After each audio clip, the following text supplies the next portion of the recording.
സന്മാർഗം സൗഹൃദവേദി പ്രവർത്തനം ആരംഭിച്ചു. മംഗലം ഗാന്ധി സ്മാരക ഗ്രാമസേവാ കേന്ദ്രത്തിന്റെ ആഭിമുഖ്യത്തിൽ കുട്ടികളിൽ പൗരബോധവും നല്ല ശീലങ്ങളും സാമൂഹ്യ പ്രതിബദ്ധതയും വളർത്തിക്കൊണ്ടുവരാൻ ഉദ്ദേശിച്ചുള്ള ഗാന്ധി സ്മാരക യുപി സ്കൂൾ വിദ്യാർത്ഥികളുടെ കൂട്ടായ്മയാണ് സന്മാർഗം. സാഹിത്യം, സാങ്കേതികവിദ്യ എന്നിവ സമന്വയിപ്പിച്ച് നല്ല പാഠങ്ങൾ പഠിക്കാനും പരിശീലിക്കാനും പഠിപ്പിക്കുവാനും കുട്ടികളെ പ്രാപ്തമാക്കുന്നതിനുള്ള പുതിയ ചുവടുവെപ്പാണിതെന്ന് സംഘാടകർ പറഞ്ഞു. വടക്കഞ്ചേരി ഗ്രാമപഞ്ചായത്ത് പ്രസിഡന്റ് ലിസി സുരേഷ് കൂട്ടായ്മയുടെ ഉദ്ഘാടനം നിർവഹിച്ചു.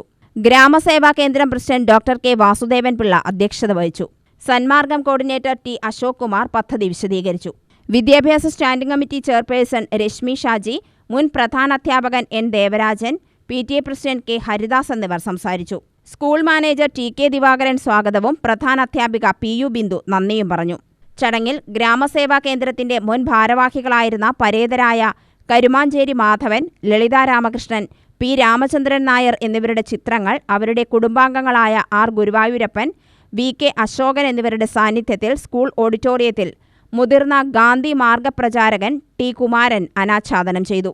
ലഹരിക്കെതിരായ ആശയപ്രചരണാർത്ഥം രക്ഷിതാക്കൾക്കും വിദ്യാർത്ഥികൾക്കുമായി പാലക്കാട് നാടകപുരയുടെ ചൂരൽ എന്ന നാടകവും അവതരിപ്പിച്ചു. കുട്ടിയെപ്പറ്റി വേണ്ടാത്തത് പറയുമ്പോൾ ആലോചിക്കുന്ന ടീച്ചറെ, അവരുടെ രക്ഷിതാക്കളെ കുറിച്ച് എന്തേ ആലോചിച്ചില്ല? ടീച്ചർ ആരെ പറ്റിയാണ് പറയുന്നത്? എന്താണ് പറയുന്നത്? പല രക്ഷിതാക്കളും എന്നോട് പറയാറുണ്ട്, അവർക്ക് പഠിപ്പില്ല, അവർക്ക് കിട്ടാത്ത വിദ്യാഭ്യാസം കുട്ടികൾക്ക് കിട്ടണം.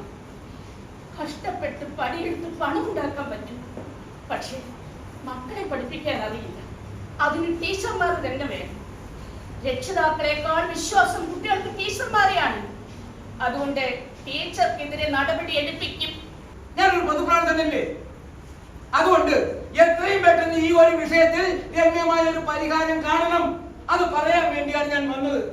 അത്രേ ഉള്ളൂ. UTV news, Palakkad.